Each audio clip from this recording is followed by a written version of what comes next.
হযরত ঈসা রূহুল্লাহ আগিয়ে আগিয়ে আগিয়ে আগিয়ে চলে গেলেন। ওই জামানার মানুষগুলো হুজুরের পেছনে পেছনে হেঁটে হেঁটে চলে গেল। হযরত ঈসা নবী আগিয়ে আগিয়ে গেলেন। বেশ কিছু দূর যাওয়ার পরে হযরত ঈসা রূহুল্লাহ একটা পুরানো কবরস্থানের সামনে গিয়ে হাজির হলেন। এই পুরানো কবরস্থানের সামনে গিয়ে একটা বহু পুরানো কবরের সামনে গিয়ে হুজুর দাঁড়ালেন। দাঁড়িয়ে বলেন, কুম বিইজনিল্লাহ, হে মৃত ব্যক্তি, আল্লাহর হুকুমে জিন্দা হয়ে যা। জোর করে হয় না, আরো জোরে বলেন। হযরত ঈসা রূহুল্লাহ কিন্তু বললেন না কুম বিইজনিহি, আমার হুকুমে জিন্দা হও, এটা বললেন না। কেন? হায়াতের মালিক কে? আওয়াজ করে বলেন না। হায়াতের মালিক কে? মউতের মালিক কে? রুজির মালিক কে? মৃত্যু দেন কে? কেউ যেটা পারে না সেটা পারে কে? কেউ যেটা পারে না সেটা পারে কে? কেউ যেটা করতে পারে না সেটা পারে কে? কেউ যেটা দিতে পারে না সেটা দেয় কে? রব্বুল আলামিন আল্লাহ পাক সবার উপরে যিনার ক্ষমতা চলেন, তিনার ক্ষমতার কাছে কোনো ক্ষমতা কাজ করবে না। তিনি কে? তিনি হলেন আমাদের রব, তিনি হলেন আমাদের স্রষ্টা। লা তাখুজুহু সিনাতুন ওয়ালা নাওম, তিনি হলেন আমার আল্লাহ যার তন্দ্রা নাই, ঘুম নাই, বিশ্রাম নাই। তিনি কে? তিনি হলেন আমার আল্লাহ যে আল্লাহ ঘোষণা দিয়েছেন সায়াকুলু সুবহা মিনান নাসি মা ওয়াল্লাহুম আও কিবলাতিহিম আল্লাতী কানু আলাইহা কুল লিল্লাহিল মাশরিক ওয়াল মাগরিব। যে আল্লাহ ঘোষণা দিয়েছেন সূরা ইখলাস, কুল হুয়াল্লাহু আহাদ আল্লাহুস সামাদ লাম ইয়ালিদ ওয়া লাম ইউলাদ ওয়া লাম ইয়াকুল লাহু কুফুয়ান আহাদ। তিনি হলেন রব, তিনি হলেন স্রষ্টা, তিনি হলেন আমার আল্লাহ।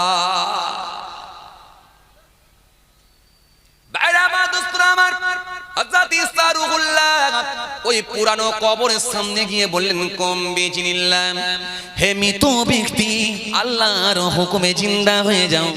বলার সঙ্গে সঙ্গে একজন মৃত ব্যক্তি উঠে দাঁড়িয়ে পড়ল। দাঁড়িয়ে হুজুরকে দেখে সালাম দিলেন, আসসালামু আলাইকুম। ও হযরত ঈসা রূহুল্লাহ, আওয়াজ করে বলেন, আওয়াজ করে বলেন। হযরত ঈসা নবীকে সালাম দিলেন।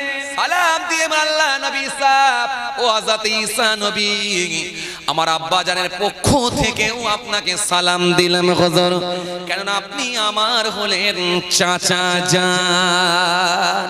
ও আমার চাচা জান, আমার বাপের পক্ষ থেকেও আপনাকে সালাম দিলাম হুজুর, মেহেরবানি করে আপনি গ্রহণ করুন। আল্লাহ নবী সেই সময় ঈসা রূহুল্লাহ সালামের জবাব দিলেন। জবাব দিয়ে বললেন, এটা কেমন? আমাকে একটা কথা খটকা লাগলো, তুমি আমাকে চাচা জান বললেন, কিন্তু আমি তোমাকে কোনোদিন চিনি না, দেখি না, জানি না, কোন সূত্র ধরে আমি তোমার চাচা হলাম এটাও আমি বুঝতে পারছি না। তুমি আমাকে চাচা জান কেন বললে একবার বলো। বুঝে যাচ্ছে তো বাপ? চলো বাপ, চাচা জান হলাম কি করে? তাফসীর থেকে বলছি, চাচা জান কি করে হলা? কোন সূত্র ধরে তুমি আমাকে চাচা জান বললে? আমি তোমার চাচা জান কি করে হলাম? তুই বহুদিন ধরে কবরে শুয়ে আছো, তুললুম তুলতেই তুমি আমাকে চাচা বলছো। চাচা মানে বাপের ভাই, কথা ঠিক কি না? কথা বলো। আর মায়ের ভাই মানে কি? হ্যাঁ, মামা। মামা বলেনি কিন্তু চাচা বলেছে। তুই আমার চাচা জান। হযরত ঈসা রূহুল্লাহ সেই সময় বললেন, ও কবরবাসী, আমি তোমার চাচা জান কিভাবে হলাম একবার বলো। মৃত ব্যক্তিটা সেই সময় বলল, ওই মৃত ব্যক্তিটা জীবিত হয়ে সেই সময় ওই ব্যক্তিটা কবরবাসী বলেছিল, ও আল্লাহ নবী ঈসা নবী শুনে রেখে দিন, হুজুর আপনি কি আমায় বুঝতে পারেননি? আপনি কি আমায় চিনতে পারেননি? আমি হলাম হযরতে নূহ আলাইহিস সালামের ছেলে হযরতে সাম। আরো জোরে বলেন, আরো জোরে বলেন। হযরতে সাম, আমি দাঁড়িয়ে আছি, কেননা আপনাকে চাচা বলার কারণ একটাই, আপনি হলেন আমার আব্বা জানের ভাই, আপনি হলেন আমার বাপের ভাই, আপনি হলেন আমার আব্বা জানেন ভাই। হুজুর আপনাকে আমি চাচা জান বলার কারণ একটাই হলো আপনি হলেন আমার আব্বা জানের ভাই, বাপের ভাই। কেননা আমি আমার আব্বার মুখে শুনেছিলাম, আমার আব্বা হযরত নূহ নবীর মুখে আমি শুনেছিলাম যে হে সাম, হে আমার ছেলে বেটা, শোনো শোনো, হয়তো পৃথিবীর জমিনে মনে রেখে দিও হাসরের ময়দানে ওঠার আগে আর একবার হয়তো তোমাকে উঠতে হতে পারে। যদি আর একবার তুমি পৃথিবীর জমিনে ওঠো তাহলে মনে রেখে দিও পৃথিবীর জমিনে যিনি তোমাকে জিন্দা করবেন, আল্লাহর হুকুমে জিন্দা হবে, যিনি তোমাকে তুলবেন, তিনি দুনিয়ার কোনো সাধারণ মানুষ নয়, তিনি হলেন আল্লাহর নবী, আল্লাহ রাসূল হযরত ঈসা রূহুল্লাহ। আওয়াজ করে হয় না? এ বেটা শুনে রেখে নাও, তোমাকে যিনি দাঁড় করাবেন তিনি আল্লাহর নবী হযরত ঈসা রূহুল্লাহ, তোমাকে দাঁড় করাবেন। কিন্তু মনে রেখে দিও হযরত ঈসা রূহুল্লাহ তোমাকে দাঁড় করিয়ে দেবেন, তোমাকে তুলবেন। আমি যতটুকু খবর পেয়েছি হয়তো তুমি উঠবে, কিন্তু মনে রেখে দিও তোমাকে যিনি দাঁড় করাবেন দুনিয়ার কোনো সাধারণ মানুষ নয়, তোমাকে যিনি তুলবেন তিনি হবেন আল্লাহর নবী হযরত ঈসা রূহুল্লাহ। তবে মনে রেখে দিও, শুনে রেখে দিও, জেনে রেখে দিও, যদি তোমাকে দাঁড়াতে হয় আমার আল্লাহ আমাকে জানিয়েছেন হয়তো তোমাকে দাঁড়াতে হতে পারে। যদি তোমাকে দাঁড়াতে হয় তবে ঈসা রূহুল্লাহকে যখন তুমি তার সঙ্গে তিনার সঙ্গে কথা বলবে আমার পক্ষ থেকে একটু সালামটাও পৌঁছে দেবে। এই জন্য আমার আব্বাজানের পক্ষ থেকে আপনাকে আমি সালাম দিয়ে দিলাম। ঈসা নবী বলে সর্বনাশ, কি কথা বলে, হ্যাঁ আমি জিন্দা করছি আর উনি বলছেন যে আপনি আমার বাপের পক্ষ থেকে সালাম গ্রহণ করুন, আপনি আমার চাচা যান, এ কি বলে? সত্যি তুমি নূহ নবীর ছেলে? হুজুর আমি নূহ নবীর ছেলে, সাম, হযরতে সাম, আমি সাম নূহ নবীর ছেলে। হযরত ঈসা রূহুল্লাহ সেই সময় বলেছিলেন যদি তুমি নূহ নবীর ছেলে হয়ে থাকো, আমি ইনজিল কিতাবের মধ্যে যতটুকু পেয়েছি, আসমানি কিতাবের মধ্যে আমি যতটুকু খুলে খুলে পেয়েছি, নূহ নবীর জামানার মানুষরা নাকি শরীরে ঘাম হতো না, তাদের শরীরে ঘাম হতো না, যত ক্লান্তই হোক না কেন শরীরে তাদের ঘাম হতো না। কিন্তু আজকে তো আমি দেখতে পাচ্ছি তোমার গোটা শরীরে ঘাম জমে আছে। যদি তুমি নূহ নবীর ছেলে হও তাহলে আমার কিন্তু আসমানি কিতাব অনুযায়ী মিলছে না, কি করে আমি বিশ্বাস করব তুমি নূহ নবীর ছেলে? কথা বুঝছেন তো বাপ? নূহ নবীর জামানার মানুষদের ঘাম হতো না, শরীরে ঘাম হতো না, কিন্তু তোমার গোটা শরীরে ঘাম দেখছি, ব্যাপারটা কি? হ্যাঁ ব্যাপারটা কি? আমার ইনজিল কিতাব আল্লাহর তরফ থেকে তো পাঠানো কিতাব, এ তো ছাড়াখানা ব্যাপার নয়, আসমানি কিতাব। আমি আসমানি কিতাবের মধ্যে পেয়েছি যে নূহ নবীর জামানার মানুষদের নাকি শরীরে ঘাম হতো না, কিন্তু তোমার শরীরে ঘাম তো দেখছি জমে আছে, গোটা শরীরে ঘাম। ব্যাপারটা কি বলছে না তো হিসাবে? হযরত ঈসা রূহুল্লাহ সেই সময় বলা সাথে সাথে হযরত আল্লাহ নবী হযরত সাম সেই সময় বলেছিলেন ও হযরত ঈসা রূহুল্লাহ শুনে রেখে দিন, আপনি যা বলেছেন একদম ঠিক কথা, আপনি যা বলেছেন একদম সঠিক কথা। তবে এতটুকু কথা হুজুর শুনে রেখে দিন, জেনে রেখে দিন, এতটুকু কথা আপনাকে শোনাই, হুজুর নূহ নবীর জামানায় কোন মানুষের শরীরে ঘাম হতো না ঠিকই, তবে ঘাম হওয়ার কারণ কি জানেন? হুজুর বিয়াদবি নেবেন না, আমারও শরীরে কোনোদিন ঘাম হয় না, কিন্তু ঘাম কখন থেকে শুরু হয়েছে জানেন? যখন আমার অন্তিম সময় এসে গেল, জীবনের শেষ সময় এসে গেল, হযরত আজরাইল ফেরেশতা যখন আমার কাছে পৌঁছে গেল, আমাকে সালাম দিয়ে বলল হযরত সাম আপনার জান বের করার জন্য এসেছি, আপনি তৈরি হন। আমি তৈরি হয়ে গেলাম। সেই সময় বলল আমি আস্তে করে জান বের করব, আপনার খুব একটা কষ্ট হবে না, চিন্তিত হবেন না। কিন্তু আমার শরীরে উপরে যখন সিনা মুবারকের উপর, ছাতি মুবারকের উপর যখন হাতখানা রেখেছিলাম, ওই সময় আমি সাম এত কষ্ট পাচ্ছি না, মনে হচ্ছে যেন আমার গোটা শরীরটাকে আজরাইল ফেরেশতা নিচে তুলে নিচ্ছে।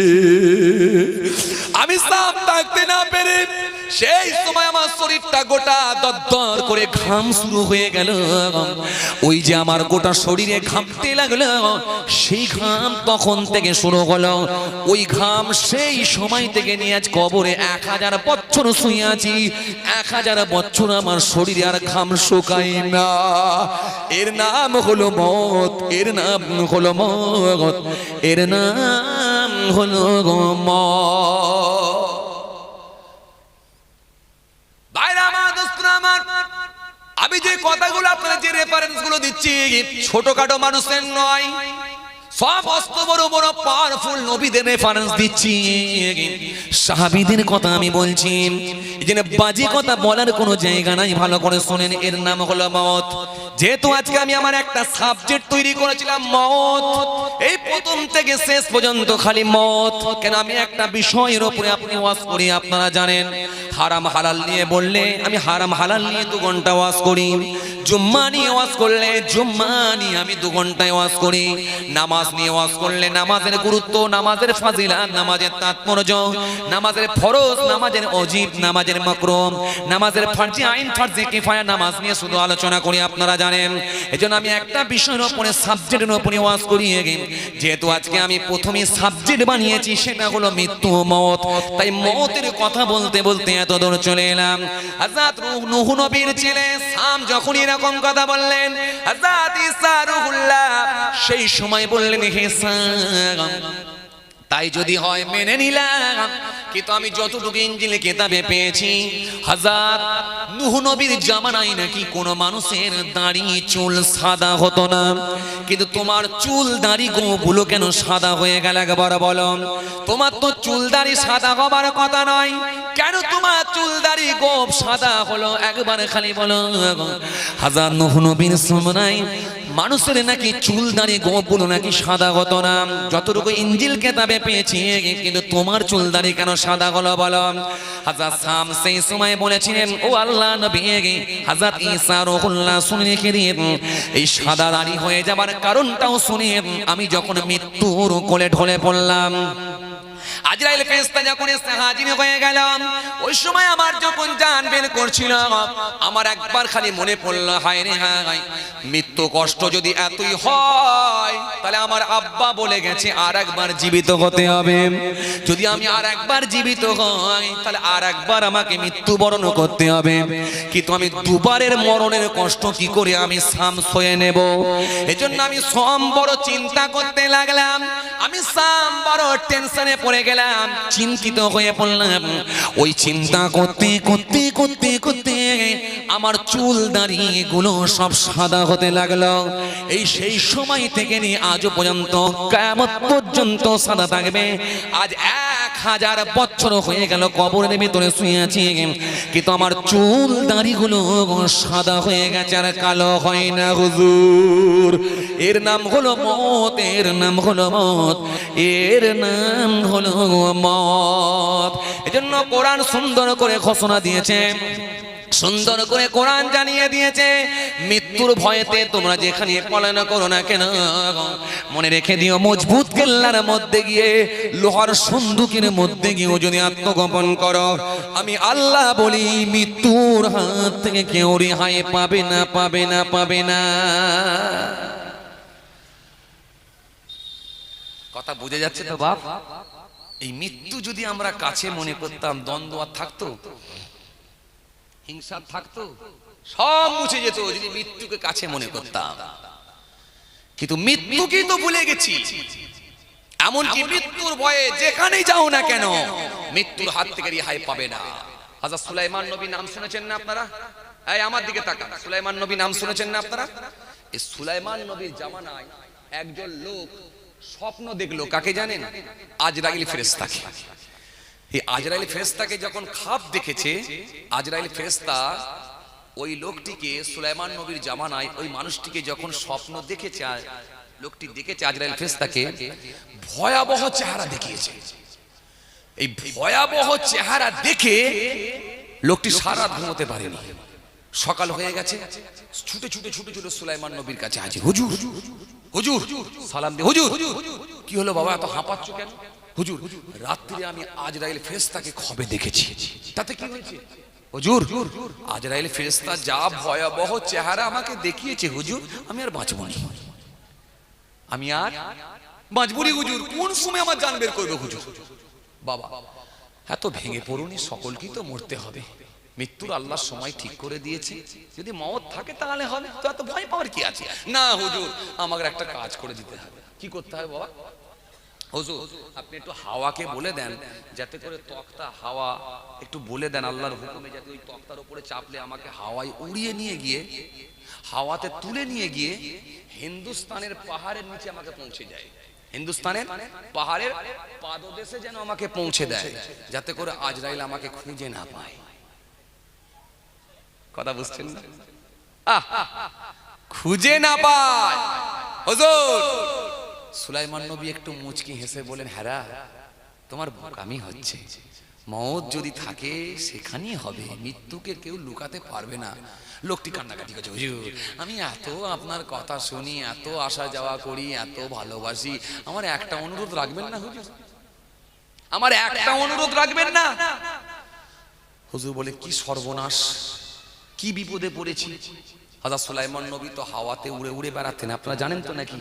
হ্যাঁ, কোরআনে কারীম তাফসীর যদি 19 পারা পড়েন পেয়ে যাবেন সুলাইমান নবীর কথা। জি, সুলাইমান নবী হাওয়াতে তাক্তার উপরে চেপে উড়ে বেড়াতেন। পৃথিবীর সর্বপ্রথম যিনি হাওয়াতে উড়ে বেরিয়েছেন তিনি অন্য কেউ নয়, তিনি হলেন আল্লাহর নবী হযরত সুলাইমান আলাইহিস সালাম। আজ তো আমরা ড্রোন বানাতে শিখেছি, হেলিকপ্টার বানাতে শিখেছি, রকেট বানাতে শিখেছি, এরোপ্লেন বানাতে শিখেছি, কিন্তু সুলাইমান নবীর তক্তা ওড়ার আগে কিছুই আমরা বানাতে, কথা বলেন না কেন আপনারা, পারি না। যা হয়েছে সেই সুলাইমান নবীর তক্তাকে ধার করে আর আল্লাহর কোরআনকে ফলো করে। কথা বুঝছেন? আজকে মানুষ যত ডেভেলপ করুক, যত উন্নতি করুক না কেন, সব কিন্তু আল্লাহর কোরআনকে ফলো করে। সুলাইমান নবী মস্ত বড় পাওয়ারফুল নবী ছিলেন, তো আপনারা জানেন তো নাকি? মস্ত বড় পাওয়ারফুল নবী ছিলেন সুলাইমান নবী। আল্লাহু আকবার, মস্ত বড় পাওয়ারফুল নবী ছিলেন সুলাইমান নবী। সুলাইমান নবীকে এক সময় আমার আল্লাহ পাক জিজ্ঞাসা করলেন, সুলাইমান তুমি কি নেবে? বিদ্যা নেবে না ইলম নেবে না রাজ্য নেবে? বিদ্যা ইলম নেবে না রাজ্য নেবে, কি নেবে? সুলাইমান নবী মনে মনে ভাবলেন, যদি আমি রাজ্য নিই তাহলে এলাকার মানুষ, আশেপাশের মানুষ, দেশের মানুষ সবাই আমাকে রাজা মশাই বলে ডাকে, কিন্তু আমার মধ্যে যদি ইলমে দ্বীন না থাকে, আমি আমার রবকে, আমি আমার আল্লাহকে চিনতে পারবো না। সুলাইমান নবী সেই সময় বললেন, ও আমার আল্লাহ, ও আমার স্রষ্টা সৃষ্টিকর্তা, আমার আল্লাহ রাজ্য দরকার নাই, আমার রাজা মশাই হওয়ার কোনো প্রয়োজন নাই, আমার প্রয়োজন হলো ইলমে দ্বীন। এমন ইলমে দ্বীন আমাকে শিখিয়ে দেন যাতে করে আপনাকে আমি চিনতে পারি। জোরে বলতে পারেন না সুবহানাল্লাহ? হুজুর আমার আল্লাহ, আপনি আমাকে এমন ইলমে দ্বীন দেন যাতে করে আপনাকে আমি চিনতে পারি। আমার আল্লাহ সেই সময় বললেন, তাই সুলাইমান, পরীক্ষায় তুমি উত্তীর্ণ হয়েছো, পাশ করে গেছো, আমি আল্লাহ তোমাকে রাজ্যও দিলাম আর আমি আল্লাহ তোমাকে ইলমও দিয়ে দিলাম। ইলমও দিলাম, রাজ্যও দিলাম, দুটোই দিলাম। তোমাকে এমন ইলম, এমন জ্ঞান দিলাম, পৃথিবীর সমস্ত প্রাণীর ভাষা তুমি বুঝতে পারবে। কুকুর কি বলে, গরু কি বলে, ছাগল কি বলে, ভেড়া কি বলে, সমস্ত প্রাণীর ভাষা বোঝার মতো ক্ষমতা আমি তোমাকে দিয়ে দিচ্ছি। তাফসীরের মধ্যে পাওয়া যায়, সুলাইমান নবী যখন 1200 মানুষ নিয়ে উড়ে উড়ে যাচ্ছেন, পিপিলিকার সর্দার, পিপিলিকার লিডার তার দলের পিপিলিকাদের বলছে, এই আমার দলের পিপিলিকারা, অতি সত্বর তোমরা গর্তের মধ্যে প্রবেশ করো, না জানি সুলাইমান নবী আসছেন, তিনি যদি এখানেই অবস্থান করেন তাহলে তোমরা সকলেই পদপিষ্ট হয়ে মারা যাবে, সকলেই পদপিষ্ট হয়ে মারা যাবে, গর্তের মধ্যে ঢোকো। ভাই তোমরা গেট জাম করছে কেন? বসো না ভাই, আমি চলে যাবো ভাই, আর মিনিট 20 আছে, বসো না, আরাম করে বসো না। আমি জানি তোমাদের হয়তো পায়ে বড় বড় বুট আছে, খুলতে আধ ঘন্টা 1 ঘন্টা লাগবে, সময় লাগবে, সমস্যা একটু আছে। কেন আমার ভাইরা তো এখন উঁচু উঁচু বুট পরে, হ্যাঁ, এক একটা বুট খুলতে গেলে 1.5 ঘন্টা লাগে আর পড়তে গেলে 3.5 ঘন্টা লাগে। বাপরে বাপ, এই পর্যন্ত বুট ছেলেদের, কথা বুঝছেন না? বুট পড়লে বলবেন, না বাবু আমার জামাই এসেছে, শ্বশুরও ঘাবড়ে যাচ্ছে, কি খাওয়াবো, মুরগি গরু তো অন্যজনরা জামাইকে খাওয়ায়, কিন্তু এ জামাই যে এত মোটা বুট পড়েছে কি দেবো? লাস্টে বলছে জামাই তুমি মগজ ভাজা পছন্দ করো? জি আব্বা। শ্বশুরা ঘাবড়ে যাচ্ছে, একে খাসি খাওয়াবো না মগজ ভাজা খাওয়াবো? কারণ অন্য জামাইয়ের থেকে আমার জামাই একটু হাই লেভেলের আছে, এর বুট যা খুলতে গেলে 3.5 ঘন্টা। যে এই জন্য অনেক যুবক ছেলেরা এসে মাহফিলে বসে না, খালি একটু দেখে উঁকি মারা চলে যায়। তার মানে ওরা কি জানেন, ওই বুট খুলতে গেলে খুব সমস্যা। ওই জন্য দেখছি 3.5 ঘন্টা ধরে বাঁধলাম, আবার 1.5 ঘন্টা ধরে খুলবো, কখন আবার ঘর যাবো বলে আর বসবেই না, ওরা খালি উঁকি মারবে। গতকালকেও দেখছি সেই আপনার বনগা পার হয়ে একবারে সে বর্ডার, খালি দেখছি গেট এসে জাম করছে। আমি এই ভাই গেট জাম করছো কেন, বসো না। তারপর দেখছি ও আল্লাহ খুসখুস করে দেখছি এবার আসছে। আমি বলি ও ওই বুটের জন্যই ওদের হচ্ছে সমস্যা, বুঝতে পারছে না। কথা বলছেন, খুব বিপদ ভাই, খুব বিপদ। একটু ওয়াজ শুনতে হবে বাপ, ওয়াজ শুনবেন। কোন ওয়াজটা অন্তরে গেঁথে যাবে, কোন ওয়াজটা অন্তরে মনে লেগে যাবে, আপনি পরিবর্তনের ছায়ায় আসতে পারবেন। এখন যুবকদের খুব দরকার, যুবক ছেলেদের খুব দরকার। কেন?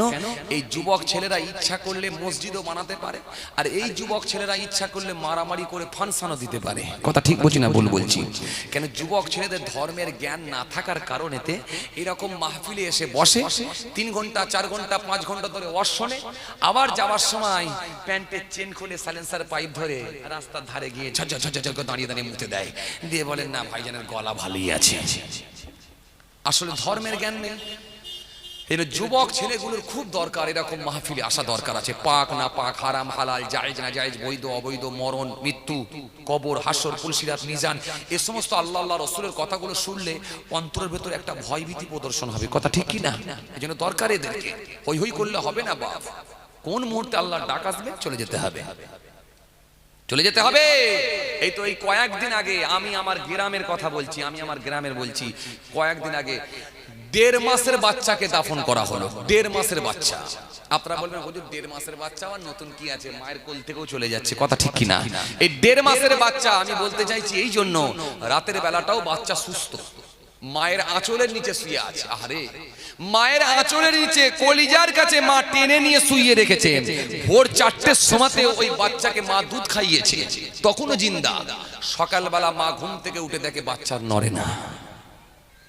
কি করে হলে, কি করে মারা গেল, কি করে সে মৃত্যুবরণ করলো, মা নিজে টের পায় না। এর নাম মওত, এর নাম মওত। ভাবলে হবে না শুধু দাড়ি পাকবে তারপরে মরবো, ভাবলে হবে না চুল আমার কি বলে চুল পাকবে তারপরে মরবো, ভাবলে হবে না আমার দাঁত ভাঙবে তবে মরবো, এটা ভাববেন না। এই জন্য মওতের কথা শুনতে হবে, বসে ওয়াজ শুনবেন, মনটা চেঞ্জ হবে, অন্তরে রসুলের প্রতি ভালোবাসা, আল্লাহর প্রতি আন্তরিকতা, মহব্বত ঢুকবে, খোদার ভয় ঢুকে যাবে। আর খোদার ভয় যার ভেতরে ঢুকবে তার ইমানের সিম্পটম, লক্ষণ হচ্ছে তার ভেতরে ইমান আছে, যার ভেতরে আল্লাহর ভয় আছে। আর আল্লাহর ভয় যার ভেতরে নাই তার ইমানও নাই। যার ভিতরে আল্লাহর ভয় নাই তার ইমান নাই। কেন? তার দ্বারা সমস্ত পাপ কাজ করাটা কোনো ব্যাপারই নয়, কমন ব্যাপার। কথা ঠিক কি না? কিছু কিছু লোক দেখবেন এত বিয়াদব, এত বিয়াদব, এদের ভেতর থেকে ভয় ডর আল্লাহর ভয় সব উঠে গেছে। রোজার মাসেও দেখবেন প্রকাশ্য চা খাচ্ছে, প্রকাশ্য বিড়ি টানছে। একে তো রোজা রাখে না, অন্যায়, এর মাসলা অনেক আছে। শরীয়তের যে কারণগুলো, শরীয়ত যেগুলো ছাড় দিয়েছে, সেই ছাড়গুলোর মধ্যে যদি না হয়, এই ছাড়ের খাতায় যদি না পৌঁছায়, তাকে তাহলে 60টা রোজা রাখতে হয়। কিন্তু বাবাজি আমার ভাইরা, এর জন্য বাবাজি মাসলা এসে যায়। তো এই রোজা রাখে না যে এক চরম অন্যায়, এটাও হয় না। এই রোজা রেখে আবার প্রকাশ্য বিড়ি খায়, প্রকাশ্য চা খায়, প্রকাশ্য মানুষের সামনে গিয়ে চা খাচ্ছে দাঁড়িয়ে দাঁড়িয়ে। লাজ লজ্জা শরমের কিচ্ছু তার মধ্যে নাই, ভয় ভীতি কিচ্ছু নাই। এতে করে আরো সে শাস্তি ভোগ করবে, কারণ এই বিয়াদবের জন্য। অতিরিক্ত বিয়াদব, অতিরিক্ত বিয়াদব, তার অন্তর শেষ। এজন্য আল্লাহ নবী সুন্দর করে বললেন, নকিনা ফিহি নুকতাতুন, আল্লাহ নবী বলেন যখন মানুষ একটা গুনাহ করে তার অন্তরে একটা কালো মরিচা কালো দাগ বসে যায় আর একটা যখন গুনাহ করে তার অন্তরে একটা কালো মরিচা কালো দাগ বসে যায় আর একটা যখন গুনাহ করে তার অন্তরে একটা কালো দাগ কালো মরিচা বসে যায় এই অন্তরে দাগ বসতে বসতে বসতে বসতে বসতে বসতে গোটা অন্তরটাই মরিচায় পরিপূর্ণ হয়ে যায় যখন তার গোটা অন্তরটা কালো হয়ে যায় পৃথিবীর জমিনে গুনাহ করাটা তার কাছে কমন ব্যাপার হয়ে যায় কোনো আর ব্যাপারই হয় না কথা ঠিক কিনা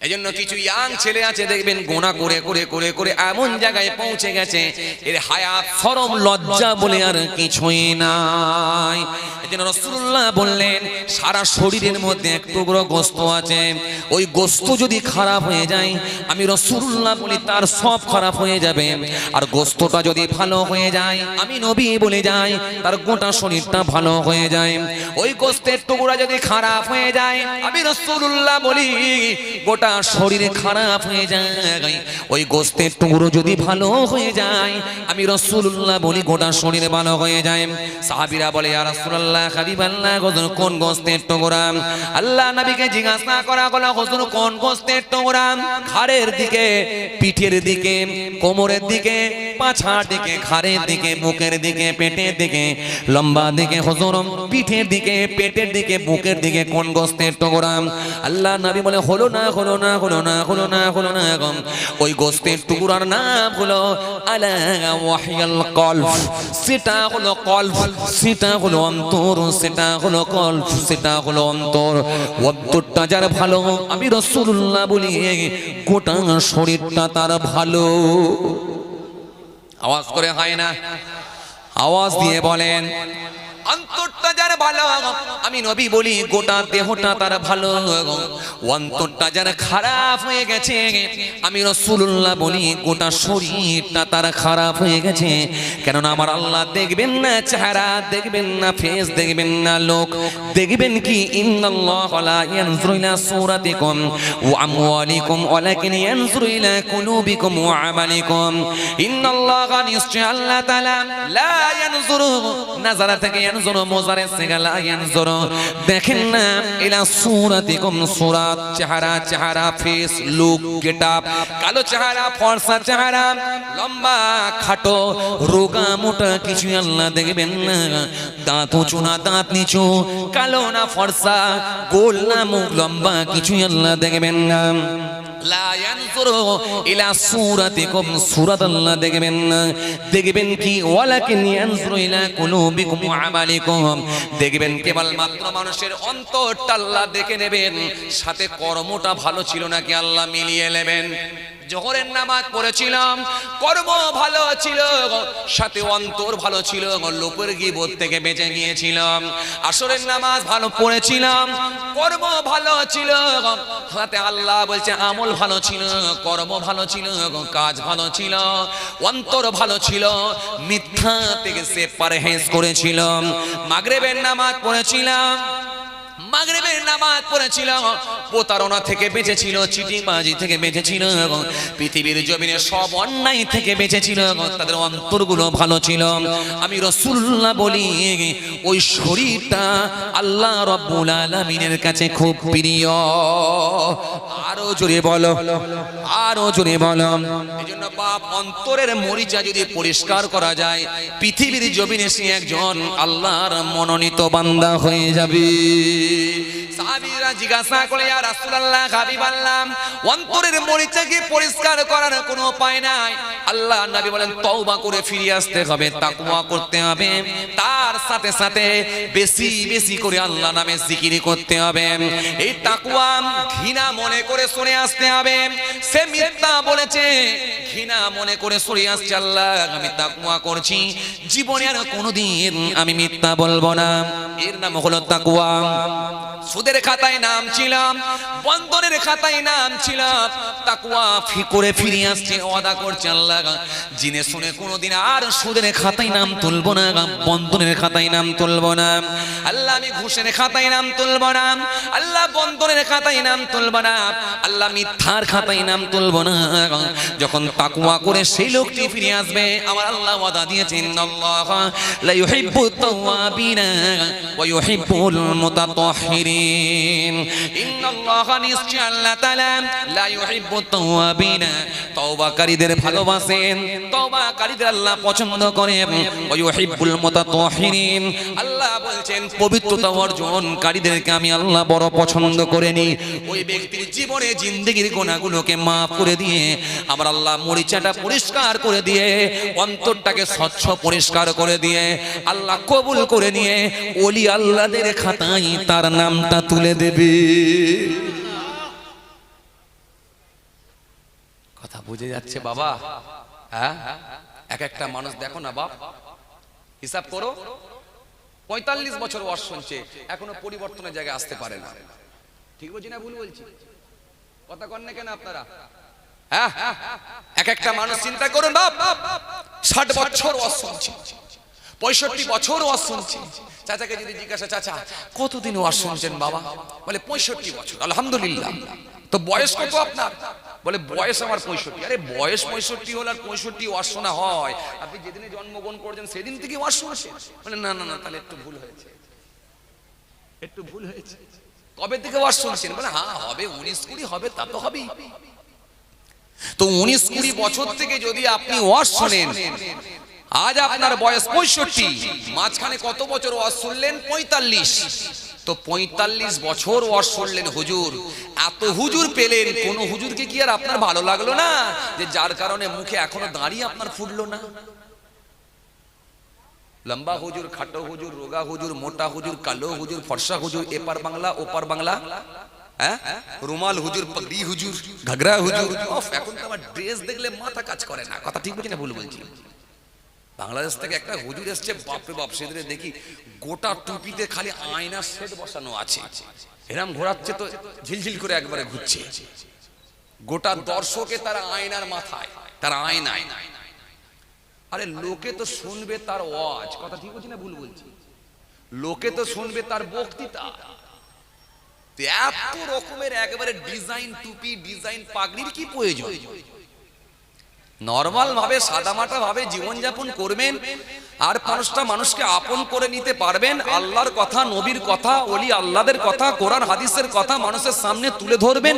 যার অন্তরে আল্লাহ মায়া দেবে, ভালোবাসা দেবে, তার অন্তরে গেঁথে যাবে, সে আল্লাহর হুকুমগুলো মেনে নেবে। কথা ঠিক কি না? আসলে ব্যাপার হচ্ছে একটা ধারে কাটে আর একটা ভারে খাটে। কথা ঠিক কি না? কথা কন না কেন আপনারা? জি, আসলে ও ভাবছে কি জানেন, যে খালি আমার ড্রেসটা দেখতে গেলেই লোক আধ ঘন্টা খালি তাকিয়ে থাকে। ওয়াজ তো পরে, আগে ড্রেস দেখার জন্য লোক বসে বসে। আল্লাহু আকবার।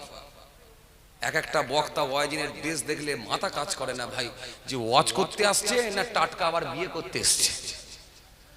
ওফ, হায় রে হায়। সেদিন এক জায়গায় গেছি, সে বিয়ে সাজিয়া পড়েছে জানেন, পা পর্যন্ত পুরো ডিজাইন করা করা করা, একদম গোটাটা চিক চিক চিক চিক করছে একদম। আল্লাহু আকবার। ইউটিউব ক্যামেরালাকে ভাড়া করে নিয়ে গেছে। আমি ভাই ভাড়া করে নিয়ে যাইনি কোনোদিন, তো আমি ভাড়া করে নিয়ে যাইনি ভাই কোনোদিন। ভালোবাসে এরা, আমাকে মহব্বত করে, খোঁজ খবর পেলে এরা এমনি যায়। ভাড়া করে নিয়ে গিয়ে আমার প্রচার প্রসারের দরকার হয় না, কারণ এই লাইনে তো আমি আর নতুন না, আমি তো আছি। বয়সটা আমার কম হতে পারে, কিন্তু এই লাইনে তো অনেক দিন। জি, কথা বলেন। অন্যান্য হুজুররা বলে বাবা আমার ওয়াজ করে করে দাড়ি পেকে গেল, আর আমি বলি বাপ আমার ওয়াজ করে করে দাড়ি বেরিয়ে পড়লো। আছি যেমন তেমন করে হলেও তো 13 বছর 14 বছর আছি লাইনে। আজ তো ইউটিউবের যুগ, ইউটিউব তো ছিল না আগে। সিডি ক্যামেরাও, সিটি আপনার কি বলে গোল ক্যাসেটও তখন ছিল না, তখন সে টেপ রেকর্ডের যুগ। হাতে করে লোক টেপ নিয়ে যেত ওয়াজ রেকর্ডিং করার জন্য। বড় বড় সেই টর্চের ব্যাটারি দেখেছেন না আপনারা? সে টর্চের ব্যাটারি, সে বড় বড় ব্যাটারি গুলো টেপের মধ্যে ভিতরে দিয়ে, আর টেপ নিয়ে যেত, ফেতে ক্যাসেট ছিল তখন রেকর্ডিং করার জন্য নিয়ে যেত। আমি সে তখন থেকে চলছে ওয়াজ আমার, আজকের লোক নয় আমি। আপনাদের দোয়া, আপনারা ভালোবাসেন, মহব্বত করেন, ভালোবাসার টানে আসি। আর আমার ফুরফুরা শরীফ আল্লাহ হাজরাত শাহ সুফি আল্লামা পীর আস্তেকে রসুল সুলতানুল ওয়াইজিন আল্লাহ হাজরাত ছোট হুজুর পীর কেবলা রহমাতুল্লাহ আলাইহি আমার নানা জান হুজুর কেবলার নেক ফাইজ পিন্নাগড় দরবার শরীফ হাজরাত শাহ সুফি আল্লামা পীর আব্দুল আজিজ কেরমানি রহমাতুল্লাহ আলাইহি আমার দাদা হুজুর কেবলার হাতে হাত দিয়ে দাস্তে বায়াত সোহবতে আফতা ছিলেন কলকাতা 9 নম্বর হালদার লেনে। আমি দাদাজানের মুখে নিজে শুনেছি বাবা। আমার দাদাজানের বয়স হয়েছিল 117 বছর। যিনি গত 2013 সালে ইন্তেকাল করলেন, এই গত 2013 সাল। আমি ছোট হুজুর কেবলাকে দেখিনি, আমি শুনেছি, তখন আমি খুব বাচ্চা মানুষ ছিলাম। আমি নাকি বুঝতে পেরেছি, আমি আমার আম্মা জানের মুখে শুনেছি। বলে বাবা তোমার নানা জান খুব ভালোবাসতো, আজকে যদি তোমার নানা জান থাকতো বুকে করে নিয়ে ঘুরে বেড়াতো। নানার আদর দাদর আদর একটা আলাদা কথা, ঠিক কিনা? যাদের বেঁচে আছে বলো। আর নানা চলে গেলে বাপ সেই মজার নাই।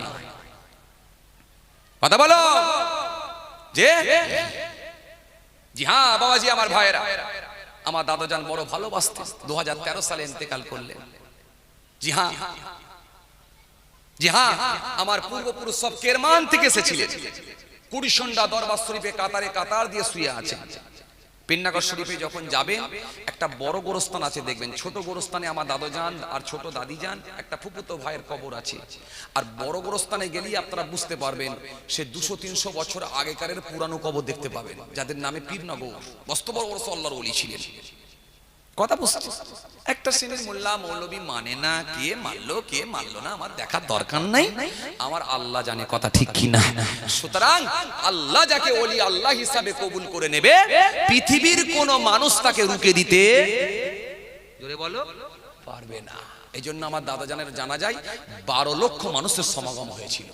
3 দিন আল্লাহ লাশটা আটকা রেখেছিল। যিনি পীরনগর পীর সাহেব নামে খ্যাত, মায়াপুর টায়াপুর ওইসব এলাকায় গিয়ে একবার খোঁজ খবর নেবেন। ব্যাস আরামবাগ সাব ডিভিশনে পীরনগর হুজুর কেবলা কেমন ছিল গো, ব্যাস আর কিছু বলতে হবে না। হিন্দু মুসলিম জৈন খ্রিস্টান যাকে খুশি জিজ্ঞাসা করে। বুঝছেন কেন? আতাইজ্জু মান তাশা ওয়া তাজিল্লু মান তাশা বিআদিকাল খায়র ইন্নাকা আলা কুল্লি শাইইন কাদির। রব তো দায়িত্ব নিয়েছেন, ইজ্জত দেওয়ার মালিক কে? হ্যাঁ, আর কেড়ে নেওয়ার মালিক কে? আল্লাহ। সুতরাং মানুষ পাকামো করলে তো হবে না, কেউ কাউকে রুখে দিতে পারে না। আজ আমি অনেকের কাছে খারাপ হয়ে গেছি, কেন? আমার একটু বাজারটা ভালো বলে মানুষ ঈর্ষা করে, হিংসা করে, কিন্তু লাভ তো হবে না। দায়িত্ব তো আল্লাহ দিয়েছে। কথা ঠিক কি না? রুজির মালিক কে? আওয়াজ করে বলো কে? আল্লাহ। দায়িত্ব আল্লাহ নিয়েছে। সুতরাং বাপ, যে সুলাইমান আলাইহিস সালামের কথা বলছিলাম, আমি আর ওই দিকটাই যাই। বাপ, অসমাপ্ত বক্তব্যকে সমাপ্তির দিকে আগিয়ে দিলাম, বিদায় নিলাম। আল্লাহ পাক রব্বুল আলামিন যদি আবার ফের কোনোদিন মৌকা দেন, সুযোগ করে দেন, 2-4 কথা আলোচনা হবে। আমার জন্য দোয়া রাখবেন, আমি আপনাদের জন্য দোয়া রাখি। ভাইরা মা দোস্তরা আমার বাবাজিরা আমার দোয়া রাখবেন, আমিও দোয়া রাখি। খবরদার কেউ পরিবেশ খারাপ করবেন না, পরিবেশ খারাপ করবেন না। বসেন। মাশাআল্লাহ মাশাআল্লাহ, আমার মহতারাম মনোয়ার সাহেব ভাইজান এসেছেন, কি নামও বলি, জনাব হযরত মাওলানা মফিজুল ইসলাম সাহেব, মাশাআল্লাহ ভাইজান এসেছে। আল্লাহ করে অজনের শেয়ার শুনেন। আমি গুনাহগার বিদায় নিলাম। সকলে একবার আওয়াজ করে তাকবীর দেন, নারে তাকবীর। আরো জোরে দেন নারে তাকবীর, আরো জোরে দেন নারে তাকবীর। নারে দিবে এই 2 বা 3 বাজে তাকবীর।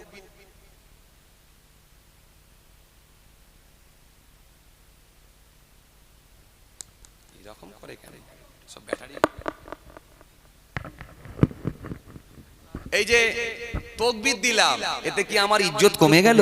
কিছু কিছু বক্তা ওয়াইজিনরা আবার বাপ রে বাপ তাকবীর দিলে যেন তাদের মান চলে যাবে। সেদিন এক জায়গায় গেছি, আমার দিকে তাকালো, ঘুপ করে বেরিয়ে চলে গেল। বলে সভাপতি বলে দাও, চাপ। একটা আন্তরিকতা, ভালোবাসা, মহব্বত থাকবে না? একটা আলেমে আলেমে যদি এরকম দ্বন্দ্ব, কারো চায়ের দোকান ভালো চলতে পারে, কারো চায়ের দোকান একটু খারাপ চলতে পারে, কিন্তু দেওয়ার মালিক তো আল্লাহ। সুতরাং তুমি হিংসা করে ঈর্ষা করে চলবে? এই হিংসাটা আসবে কেন আমাদের মধ্যে? আজকে আলেমদের মধ্যে যদি এই ঈর্ষা এই হিংসা ঢুকে যায়, এ ওকে কটাক্ষ করে, ও ওকে কটাক্ষ করে, এ ওকে কাফের, ও ওকে মুশরিক, ও ওকে বেঈমান, ও ওকে ঈমানদার, এই সার্টিফিকেট যদি এরা দিয়ে দেয়, তাহলে আজকে বলুন সাধারণ মানুষ কোথায় যাবে? কথা ঠিক বুঝি না বলুন বলছি? আল্লাহ আমাদের সকলকে বলার থেকে শোনার থেকে বেশি বেশি করে আমল করার তৌফিক দেন। জোরে বলুন আল্লাহুম্মা আমিন। বিদায় নিলাম, সকলকে সালাম দিই, আসসালামু আলাইকুম। আপনারা একবার আমাকে সালাম দেন। ওয়া আলাইকুম আসসালাম রাহমাতুল্লাহি ওয়া বারাকাতুহু। বিদায় নিলাম, মুসাফা করার দরকার নেই, সকলে বসেন, অশ্বনে।